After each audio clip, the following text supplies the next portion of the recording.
जाके बल लौलेस ते जित्यो चराचर झारी। तास दूत मैं जा करी हरियाणे हूँ प्रिय नारी। जिनके लेस मात्र से बल से तुमने समस्त चराचर जगत को जीत लिया और जिनकी प्रिय पत्नी को तुम चोरी से हर लाए हो, मैं उन्हीं का दूत हूँ। जानो मैं तुम्हारी प्रभुताई, सहस बाहु सन परी लड़ाई। समर बाली सन करी जसु पावा, सुनि कपि वचन बिहस बिहिरावा। मैं तुम्हारी प्रभुता को खूब जानता हूँ। सहस्र बाहु से तुमने लड़ाई की और बाल से युद्ध करके तुमने यश प्राप्त किया था। हनुमान जी के वचन सुनकर रावण ने हंसकर बात टाल दी। खायो फल प्रभुला की भूखा, कपि स्वभाव ते तोर्यो रूखा। सबके देह परम प्रिय स्वामी, मारहि मोहि कुमार गामी। हे राक्षसों के स्वामी, मुझे भूख लगी थी, इसीलिए मैंने फल खाए और मानव स्वभाव के कारण वृक्ष तोड़े। हे निशाचरों के मालिक, देह सबको परम प्रिय है। कुमार पर चलने वाले दुष्ट राक्षस जब मुझे मारने लगे, जिन महि मारा ते मैं मारे, तही पर बांधे तनय तुम्हारे। मोहि न कछु बांधे कैलाजा, कीन्ह चाहूं निज प्रभु कर काजा। तब जिन्होंने मुझे मारा उनको मैंने भी मारा। उस पर तुम्हारे पुत्र ने मुझको बांध लिया। मुझे अपने बांधे जाने की कुछ भी लज्जा नहीं है। मैं तो अपने प्रभु का कार्य करना चाहता हूँ। बिनती करो जोरि कर रामन, सुनहु मान तज मोर सिखावन।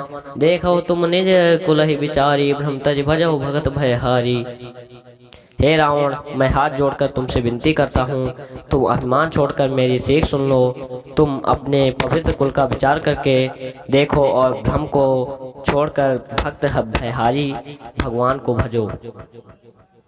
जाके डर अतिकाल डराई, जो सुरा सो चराचर खाई। तासो भय रुकबो नहीं कीजय, मोरे कहे जान की दीजय।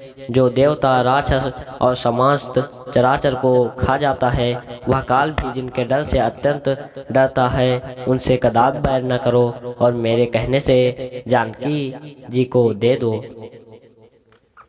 प्रणत पाल रघुनायक, करुणा सिंधु खरारी। गए शरण प्रभु राखी हैं, तो अपराध विसारी। खर के शत्रु श्री रघुनाथ जी शरणागतों के रक्षक और दया के समुद्र हैं। शरण जाने पर प्रभु तुम्हारा अपराध भुला कर तुम्हें अपनी शरण में रख लेंगे।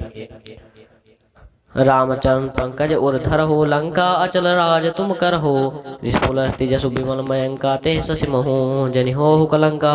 तुम श्री राम जी के चरण कमलों को हृदय में धारण करो और लंका का अचल राज्य करो। रिसपुलस्त जी का यश निर्मल चंद्रमा के समान है, उस चंद्रमा में तुम कलंक न बनो। राम नाम बिनु गिरा न सोहा, देख विचारि त्यागी मद मोहा। वसनहीन नहीं सोह सुरारी, सब भूषण भूषित बर नारी। राम नाम के बिना वाणी शोभा नहीं पाती। मद मोह को छोड़ विचार कर देखो। हे देवताओं के शत्रु, सब गहनों से सजी हुई सुंदर स्त्री भी कपड़ों के बिना शोभा नहीं पाती। राम विमुख संपत्ति प्रभुताई, जाय रही पाई बिन पाई। सजल मूल जिन्ह सरितन नाही, बरस गए पुनि तबहि सुखाई। राम विमुख पुरुष की संपत्ति और प्रभुता रही हुई भी चली जाती है और उसका पाना न पाने के समान है। जिन नदियों के मूल में कोई जल स्रोत नहीं है, वह वर्षा बीत जाने पर फिर तुरंत ही सूख जाती हैं। सुन दस कंठ कहाऊं पन रोपी, विमुख राम त्राता नहीं कोपी। शंकर सहस विष्णु अज तो ही, सकहि न राखि राम कर द्रोही। हे रावण, सुनो मैं प्रतिज्ञा करके कहता हूँ कि राम विमुख की रक्षा करने वाला कोई भी नहीं है। हजारों शंकर विष्णु और ब्रह्मा भी श्री राम जी के साथ द्रोह करने वाले तुमको नहीं बचा सकते। मोह मूल बहुसोल प्रद, त्याग उत्तम अभिमान। भजहु राम रघुनायक, कृपा सिंधु भगवान। मोह ही जिनका मूल है, ऐसे बहुत पीड़ा देने वाले तम रूप अभिमान का त्याग कर दो और रघुकुल के स्वामी कृपा के समुद्र भगवान श्री रामचंद्र जी का भजन करो। यद्यपि कही कपि अति हित बानी, भगति विवेक बिरत नैसानी। बोला बिहज महा अभिमानी, मिला हमें कपि गुर बड़ ज्ञानी। यद्यपि हनुमान जी ने भक्ति, ज्ञान, वैराग्य और नीति से सनी हुई बहुत ही हित की वाणी कही, तो भी वह महान अभिमानी रावण बहुत हंसकर बोला कि हमें यह बंदर बड़ा ज्ञानी गुरु मिला। मृत्यु निकट आई, खल तो ही लागे अधम सिखावन मोही, उल्टा हुई है कहा हनुमाना, मति भ्रम तोर प्रकट मैं जाना।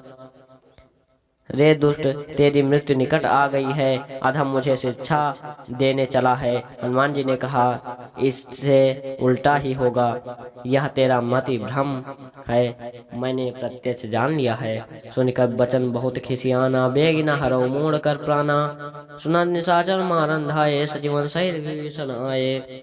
हनुमान जी के वचन सुनकर बहुत ही कुपित हो गया। अरे, इस मोर का प्राण शीघ्र ही क्यों नहीं हर लेते। सुनते ही राक्षस उन्हें मारने दौड़े। उसी समय मंत्रियों के साथ विभीषण जी वहां आ पहुंचे। नाय शेष करि विनय बहुता, नीति विरोध न मारिय दूता, आन दंड कछु करिय गोसाई, सबहि कहा मंत्र भल भाई।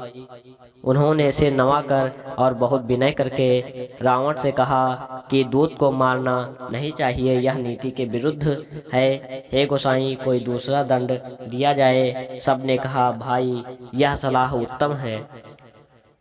सुनत बिहसी बोला, दस कंधर अंग भंग कर पठे बंदर। यह सुनते ही रावण हंसकर बोला, अच्छा तो बंदर को अंग भंग करके भेज दिया जाए। कप के ममता पूंछ पर सबई कहो समझाए, तेल बोरी पट बांध पुनी पावक देह लगाई। मैं सबको समझा कर कहता हूँ कि बंदर की ममता पूंछ पर होती है, अतः तेल में कपड़ा डुबोकर उसे इसकी पूंछ में बांधकर फिर आग लगा दो। पूंछहीन बानर तहाँ जाई, तब बसठ निज नाथ लय आई। जिनके कीन्हस बहुत बड़ाई, देखो मैं तिनके प्रभुताई। जब बिना पूंछ का यह बंदर वहां जाएगा, तब यह मूर्ख अपने मालिक को साथ ले आएगा, जिनकी इसने बहुत बड़ाई की है। मैं जरा उनकी प्रभुता तो देखूं। बचन सुनत कपे मन मुस्काना, भई सहाय सारद मैं जाना। जातु धान सुनि रावण बचना, लागे रचे मूढ़ सोई रचना। यह वचन सुनते ही हनुमान जी मन में मुस्कुराए। मैं जान गया सरस्वती जी इसे ऐसी बुद्धि देने में सहायक हुई हैं। रावण के वचन सुनकर मूर्ख राक्षस वही पूंछ में आग लगाने की तैयारी करने लगे। रहानन नगर बसन घृत तेला, बाढ़ी पूंछ कीन कपि खेला। कौतुक कहाँ आए पुरवासी, मारहि चरैन करहि बहु हांसी।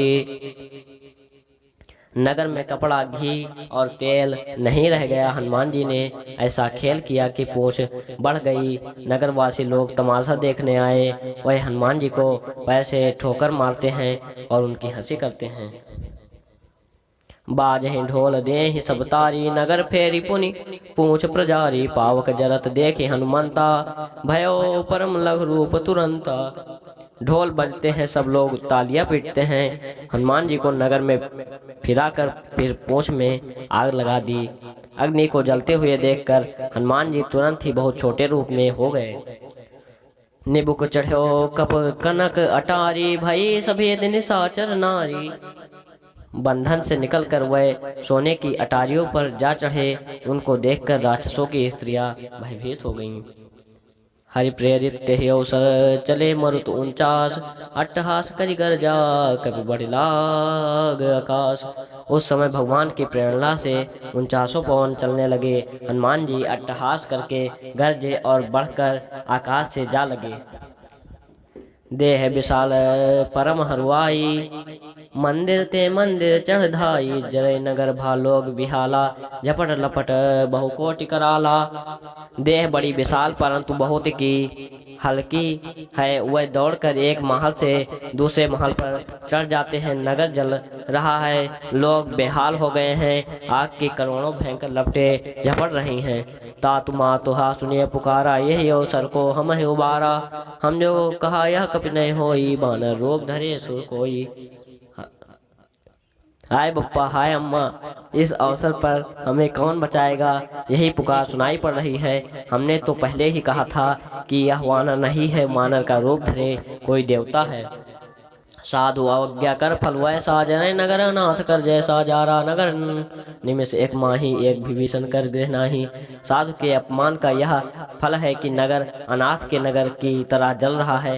हनुमान जी ने एक ही क्षण में सारा नगर जला डाला, एक विभीषण का घर नहीं जलाया। ताकर दूत अनल ते जही सिर जा, जरा न सोते ही कारण गिर जा। उलट पर लंका सब जारी, कोरी परा पुनि सिंधु मझारी। हे पार्वती, जिन्होंने अग्नि को बनाया हनुमान जी उन्हीं के दूत हैं, इसी कारण वह अग्नि से नहीं जले। हनुमान जी ने उलट पलट कर सारी लंका जला दी, फिर वह समुद्र में कूद पड़े। पूंछ बुझाए खोए समधरी, लघु रूप बहोरी, जनक सुता के आगे ठाड़ भयो कर जोरी। पूंछ बुझाकर थकावट दूर करके और फिर छोटा सा रूप धारण कर हनुमान जी श्री जानकी जी के सामने हाथ जोड़कर जा खड़े हुए। मातु मोहि दीजे कछु चीन्हा, जैसे रघुनायक मोहि दीन्हा। चूड़ामणि उतारी तब दयऊ, हर्ष समेत पवन सुत लयऊ। हे माता, मुझे कोई चिन्ह दीजिए जैसे श्री रघुनाथ जी ने मुझे दिया था। तब सीता जी ने चूड़ामणि उतार कर दी। हनुमान जी ने उसको हर्ष पूर्वक ले लिया। कहो तात अस मोर प्रणामा, सब प्रकार प्रभु रन कामा। दीन दयालु बिरज संभारी, हरहु नाथ मम संकट भारी। हे तात, मेरा प्रणाम निवेदन करना और इस प्रकार कहना, हे प्रभु, यद्यपि आप सब प्रकार से पूर्ण काम हैं, तथापि दीनों पर दया करना आपका विरत है। अतः उस विरत को याद करके हे नाथ मेरे भारी संकट को दूर कीजिए। तात शक्र सुत कथा सुनायहु, बान प्रताप प्रभु ही समझायहु। मास दिवस महु नाथ न आवा, तो पुनि मोहि जियत नहीं पावा। हे तात, इंद्रपुत्र जयंत की कथा सुनाना और प्रभु को उनके बाण का प्रताप समझाना। यदि महीने भर में नाथ ना आए तो फिर मुझे जीती ना पाएंगे। कहु कपि कहीं विधि राखो प्राणा, तुमहु तात कहत अब जाना। तो ही देख शीतल भई छाती, पुनि मोह कहूँ सोए दिन सो राती। हे हनुमान, कहो मैं किस प्रकार प्राण रखूं। हे तात, तुम भी अब जाने को कह रहे हो। तुमको देखकर छाती ठंडी हुई थी, फिर मुझे वही दिन और वही रात। जनक सुतहि समझाई करी, बहुविधि धीरज दीन। चरण कमल सिरनायक पी, गौन राम पहिकीन। हनुमान जी ने जानकी जी को समझाकर बहुत प्रकार से धीरज दिया और उनके चरण कमलों में सिर नवाकर श्री रामचंद्र जी के पास गमन किया। चलत महाधुनि गरजस भारी, गर्भ स्त्रोहि सुनि निश्चर नारी। नाग सिंधु यह पार ही आवा, सबद किल किला कपिन सुनावा। चलते समय उन्होंने महाध्वन से भारी गर्जन किया, जिसे सुनकर राक्षसों की स्त्रियां के गर्भ गिरने लगे। समुद्र लांघ कर वह इस पार आए और उन्होंने बानरों को किलकिला शब्द सुनाया। हर से सब बिलो की हनुमाना, नूतन जन्म कपिन तब जाना। मुख प्रसन्न तन तेज विराजा, कीन्ह से रामचंद्र कर काजा। हनुमान जी को देखकर सब हर्षित हो गए और तब वानरों ने अपना नया जन्म समझा। हनुमान जी का मुख प्रसन्न है और शरीर में तेज विराजमान है। यह श्री रामचंद्र जी का कार्य कर आए हैं। मिले सकल अति भय सुखारी, तलफत मीन पाओ जिम्मेवारी। चले हर रघुनायक पासा, पूछत कहत नवल इतिहासा। सब हनुमान जी से मिले और बहुत ही सुखी हुए, जैसे तड़पती हुई मछली को जल मिल गया हो। सब हर्षित होकर नए नए इतिहास पूछते कहते हुए श्री रघुनाथ जी के पास चले। तब मधुबन भीतर सब आए, अंगद सम्मत मधुफल खाए। रखवारे जब बरजन लागे, मुष्टि प्रहार हंत सब भागे। तब सब लोग मधुबन के भीतर आए और अंगद की सम्मति से सबने मधुर फल खाए। जब रखवाले बरजने लगे तब घूंसों की मार मारते ही सब रखवाले भाग छूटे। जाय पुकारे ते सब बन उजार जुबराज, सुन सुग्रीव हर्ष कपि करियाए प्रभु काज। उन सबको जाकर पुकारा कि युवराज अंगद वन उजाड़ रहे हैं। यह सुनकर सुग्रीव हर्षित हुए कि वानर प्रभु का कार्य कर आए हैं। जो न होत सीता सुध पाई, मधुबन के फल सकहि की खाई। यह विधि मन विचार कर राजा, आई गए कपि सहित समाजा। यदि सीता जी की खबर ना पाई होती तो क्या वह मधुबन के फल खा सकते थे। इस प्रकार राजा सुग्रीव मन में विचार कर रहे ही थे कि समाज सहित वानर आ गए। आई सबहि नावा पद सीसा, मिलो सबिन अति प्रेम कपीसा। पूछी कुशल कुशल पद देखी, राम कृपा भा काज विशेषी। सबने आकर सुग्रीव के चरणों में सिर नवाया। कपिराज सुग्रीव सभी से बड़े प्रेम के साथ मिले। उन्होंने कुशल पूछी, आपके चरणों के दर्शन से सब कुशल है। श्री रामचंद्र जी की कृपा से विशेष कार्य हुआ। नाथ काज कीन्ह्यो हनुमाना, राखे सकल कपिन के प्राणा। सुन सुग्रीव बहुत ते मिलयो, कपिन सहित रघुपति पहि चलेऊ। हे नाथ, हनुमान ने सब कार्य किया और सब वानरों के प्राण बचा लिए। यह सुनकर सुग्रीव जी हनुमान जी से फिर मिले और सब वानरों समेत श्री रघुनाथ जी के पास चले। राम कपिन जब आवत देखा कि ये काज मन हरष विशेषा। फटिक शिला बैठे दो भाई, परे सकल कपिचर नहीं जाई। श्री राम जी ने जब वानरों को कार्य किए हुए आते देखा तब उनके मन में विशेष हर्ष हुआ। दोनों भाई इस फटिक शिला पर बैठे थे। सब वानर जाकर उनके चरणों पर गिर पड़े। श्री राम जय जय राम, जय सिया राम, जय जय सिया राम।